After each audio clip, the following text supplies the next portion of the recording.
atau tidak nanti kan dicari jalan tengah gitu sampai tercapai sesuatu untuk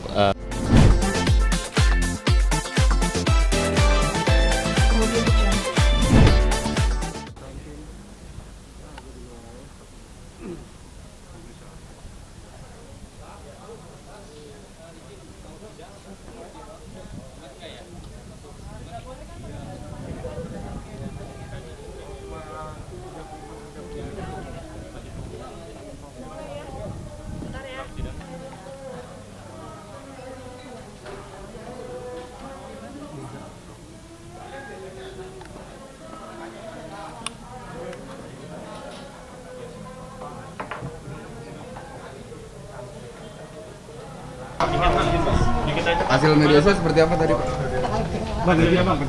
Silakan tanya kepada penggugat di sini aja, di sini. Langsung Ya, dari tergugat seperti apa hasilnya, Pak?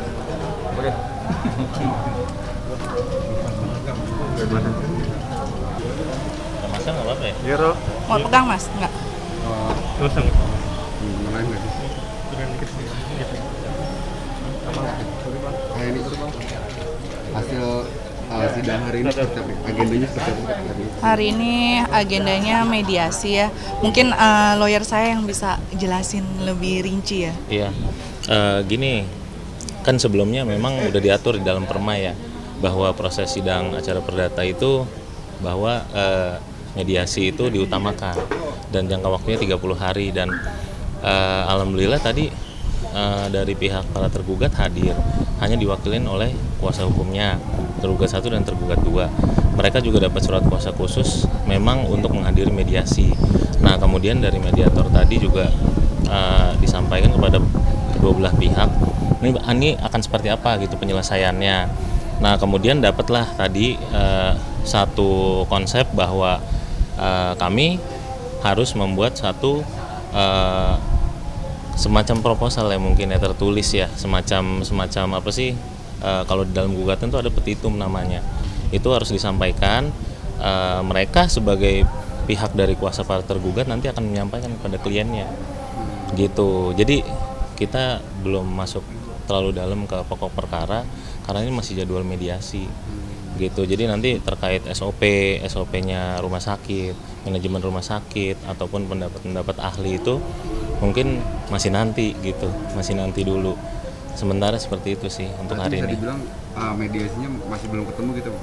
Atau seperti apa? Kalau mediasi belum bisa dibilang ini tidak tercapai karena jangka waktunya maksimal masih sampai 7 hari ke depan. Masih sampai 7 hari ke depan.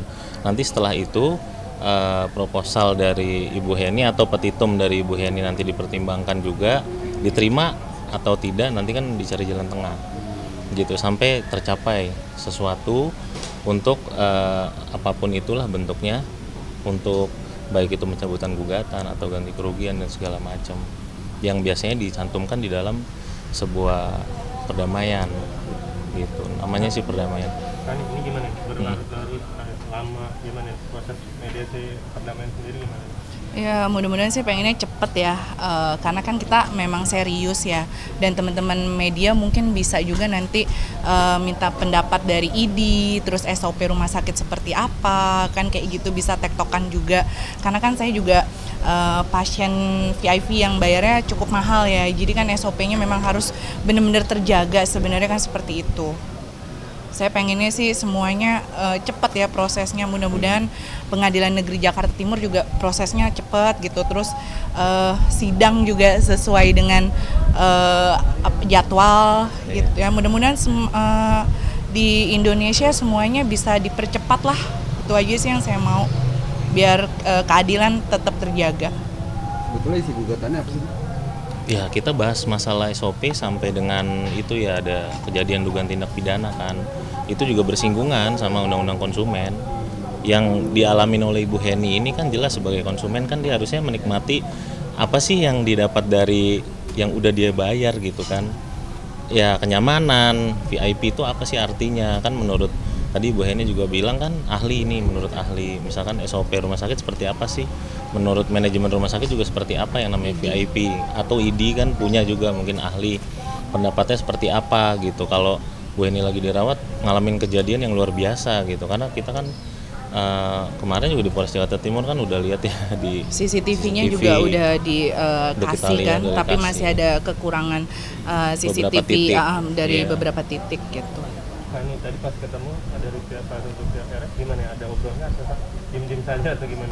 Enggak sih, menurut saya udah tidak perlu ada yang diobrolin lebih lanjut lagi ya. Kalau memang rumah sakit Premier itu ada etikat baik gitu kan, nggak mungkin saya sampai ke ranah hukum yang lebih dalam ya gitu. Dan teman-teman media juga kan udah tahu ya, saya kasih tahu bahwa saya dikirimin karangan bunga setelah somasi kedua ya. Iya. Setelah somasi kedua, dan itu kejadiannya udah 1 bulan saya dirawat gitu. Jadi memang menurut saya untuk basa-basi lagi nggak perlu ya gitu. Jadi tadi saya di saat ruang mediasi saya hanya senyum aja, dan saya kasih kuasa ke lawyer saya yang untuk bicara lebih dalam lagi. Setelah somasi pertama 1 bulan lah kira-kira.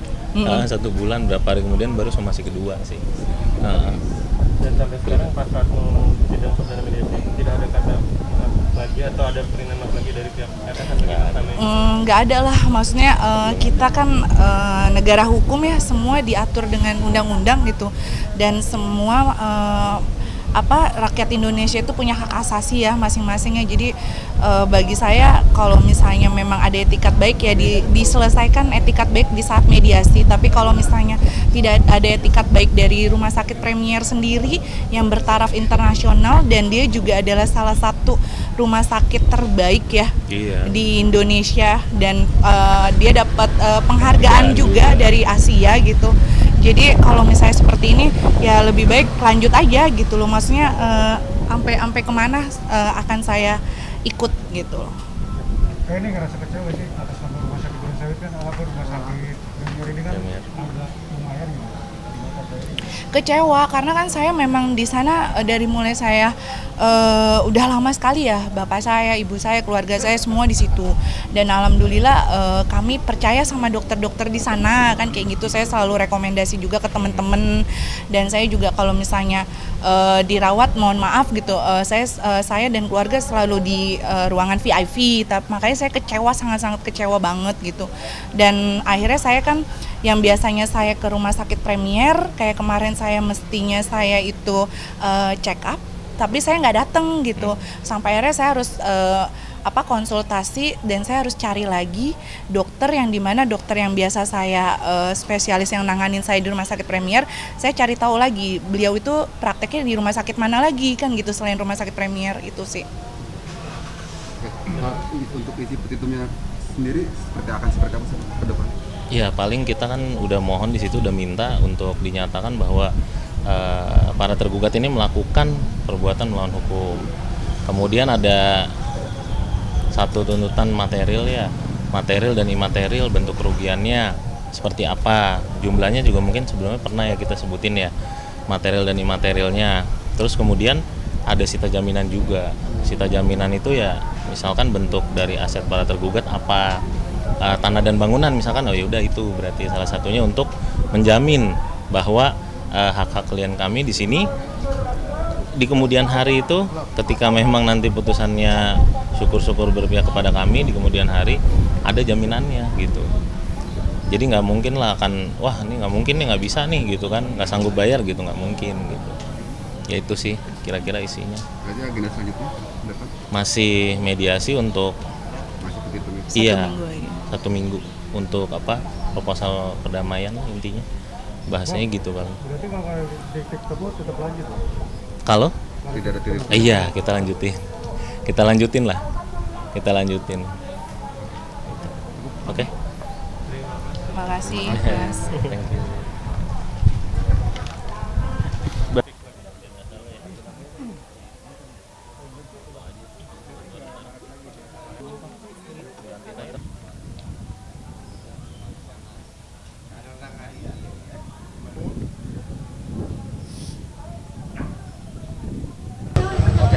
Sampai melihat ada video viral longsor gitu di daerah Malang. Seperti apa Pak? Nggak tahu.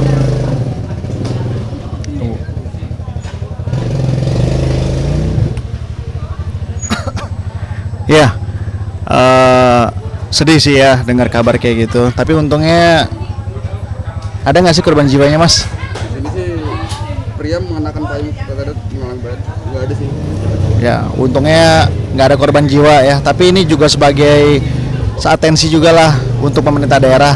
Harusnya jangan lupa diadakan reboisasi gitu. Mungkin itu longsor kan karena gersang gitu loh. Jadinya dia longsor kan. Makanya penting lah dilakukan reboisasi supaya nggak terjadi hal yang serupa terulang kembali. Sekarang juga lagi musim hujan juga, orang-orang mesti hati-hati gitu di mana pun. Gitu. Kalau musim hujan ya di Jakarta juga kan lagi curah tinggi nih ya hujannya.